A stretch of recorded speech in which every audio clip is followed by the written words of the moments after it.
खबर आपको देंगे। पाकिस्तान मिलिट्री एकेडमी काकोल में मुख्तलिफ कोर्सेज की पासिंग आउट परेड। ISPR के मुताबिक chairman joint chiefs of staff committee general Nadeem Raza मेहमान खसूसी थे।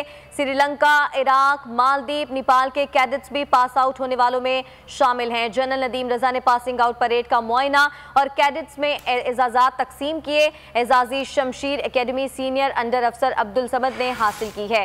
अहमद मंसूर नुमाइंदा खसूसी हमारे साथ मौजूद है, मजीद उनसे बात करेंगे। जी अहमद। देखिए, पाकिस्तान मिलिट्री एकेडमी काकोल से जो मुस्तकबिल की पाक फौज की खबर आपको देंगे। पाकिस्तान मिलिट्री एकेडमी काकोल में मुख्तलिफ कोर्सेज की पासिंग आउट परेड। ISPR के मुताबिक chairman joint chiefs of staff committee general Nadeem Raza मेहमान खसूसी थे।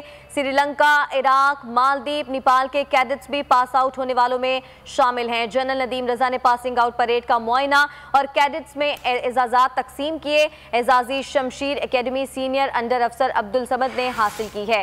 अहमद मंसूर नुमाइंदा खसूसी हमारे साथ मौजूद है, मजीद उनसे बात करेंगे। जी अहमद। देखिए, पाकिस्तान मिलिट्री एकेडमी काकोल से जो मुस्तकबिल की पाक फौज की क़यादत है वो पास आउट हुई है। पासिंग आउट परेड जो हुई है वो मुख्तलिफ जो कोर्स